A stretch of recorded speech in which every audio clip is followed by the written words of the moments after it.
Hey everybody. All right, so I want to talk in this video about courage. I want to talk about risk and courage in life. I was reading a book. I started a book last night that I've had for several years. I bought it at a used bookstore years ago, I think in Oregon. It is Finding God in the Lord of the Rings. Okay, so I love Lord of the Rings. It's probably one of the greatest movies that's ever been made. It's basically a scientific fact. You can just Google that. And so I love that whole genre and the story and the epic drama. And so I started reading this book, and I hit a sentence today, and it stopped me. It really made me think. And then I realized I want to do a video. I want to talk about it. And here's the sentence. Living by faith includes the call to something greater than cowardly self-preservation. What hit me up was cowardly self-preservation. I realized that is how I live so much of my life, is by cowardly self-preservation. And let me give you a little bit of context to understand why. I don't know, 7, 8 years ago now, I went through a really bad, painful divorce, breakup, terrible time, dark chapter in the life. And I lost about 95% of everything that I had. The house, the stuff, my job, my reputation. I lost a lot of friends. It was just a very dark time. You know, eventually I climbed out of that, and I ended up getting remarried to the greatest girl on the planet. But having gone through all of that loss, the trauma of it, I became very fearful of losing stuff again. Not really stuff, but losing that which I love the most. So I kind of view myself as like a survivor of the Great Depression. You know, I kind of hoard. I don't hoard stuff, but I kind of hoard finances, and I'm very frugal with my money, and I'm always afraid that around the corner I'm gonna lose everything again. It's just all gonna fall apart. I'm gonna be on the streets. You know, my mind always goes to like the worst case scenario. And so one of my deepest, greatest fears is loss. And when I read that, let me read it again to you. Living by faith includes the call to something greater than cowardly self-preservation.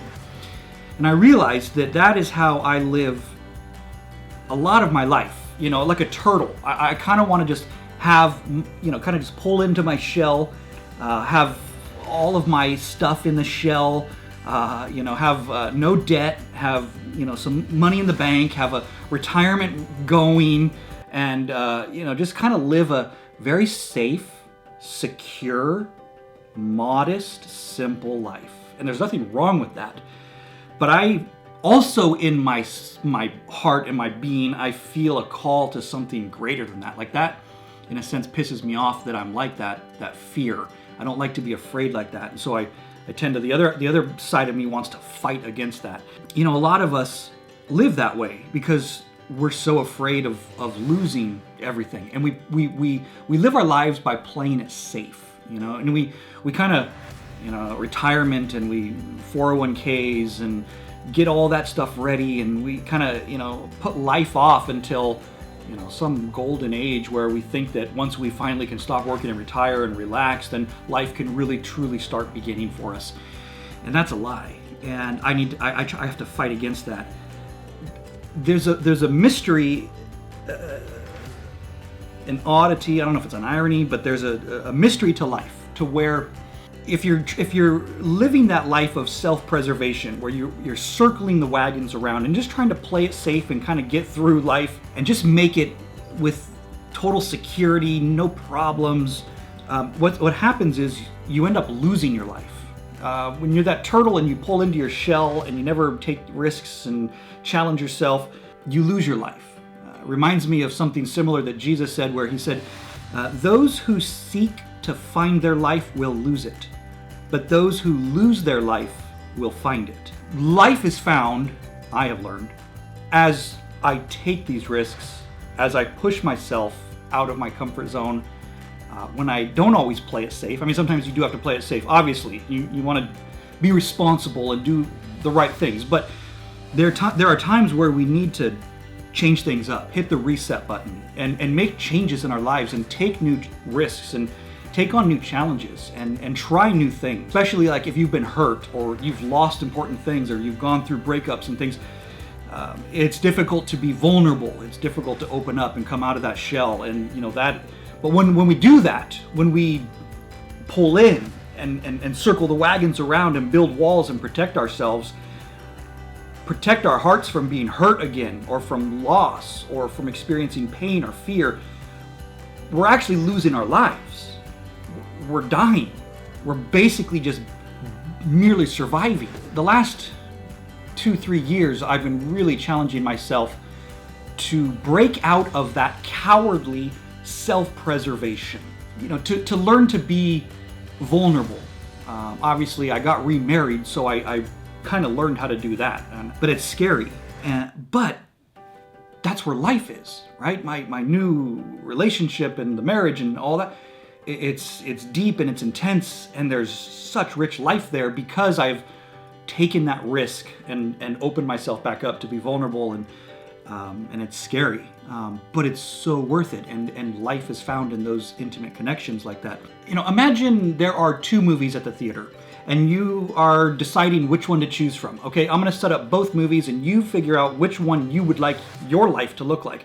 So most of us dream of winning the lottery. Or we don't dream, but it would be, we fantasize what we would do with all of that money. Let's say we won $100 million. And movie number 1 is about a guy who won, let's say middle-aged guy, he's got a modest income, normal average life. He wins $100 million. He buys a 6,000 square foot house. He buys a few, kick-ass, amazing brand new cars and some toys, and he ends up leaving his wife because he found a younger version, a hotter, updated 2.0 wife. He left his kids, and he basically quit his job because he's got all this money. This is the movie, right? This is the movie. You're gonna go watch this story unfold.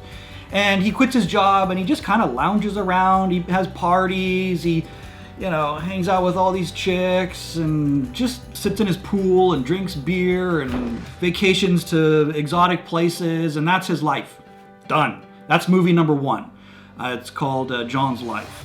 Movie number 2 is about a young woman who was born to Somali pirates, right? Her parents are pirates that actually go and hijack ships in the whatever sea that is, where stupid. That shows my ignorance there. Hey, babe. Yes? Knock, knock. Who's our... Interrupting pirate.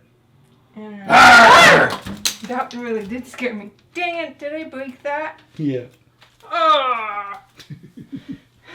But anyway, her parents are radical Somali pirates, and she's this young teenage girl raised in that, and her parents are training her, mentoring her to do exactly what they do and be just these terrible criminals that hurt and abuse and kidnap and torture people for material things, stuff, money. And she decides to break out of it, and she makes an escape in the night, and somehow, through a cargo ship, she ends up in America, and it's this whole, let's say the streets of New York she ends up in, and she just, from the ground up, she builds her life and all these crazy struggles that she goes through, and she has to fight people off who want to attack her and rape her, and she builds herself up into some amazing attorney that helps victims, and she's an advocate for victims of whatever pirating. And which story would you rather see? All right, so obviously we want to go watch movie number 2. It's the one that has meaning. It's the one that has significance. The one that has risk and adventure. The one that has purpose and value, and the one that can inspire us and encourage us. These can be pictures of our lives, right? To play it safe, cowardly self-preservation is to live John's story.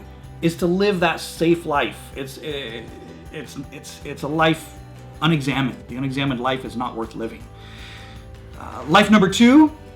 It's full of mystery and adventure, and we don't know what's around the corner, and it takes a lot of courage, and it takes a lot of passion, and it takes a lot of, energy and commitment and conviction and drive and not giving up and perseverance. And that's kind of, I think, what we should want our life to look like, to take those kind of risks. Now, there's a difference between being risky and taking a risk. and taking risks. All right. Risky is taking your savings and going to Las Vegas. Risky is having a one-night stand. Risky is popping a pill that somebody gives you at a bar. Risky is giving a 16-year-old a driver's license. In fact, being 16 itself is a risky adventure. That's very dangerous. Risky is giving all of your savings to Uncle Harry's condo project in Florida, right? That's risky. Taking a risk is different.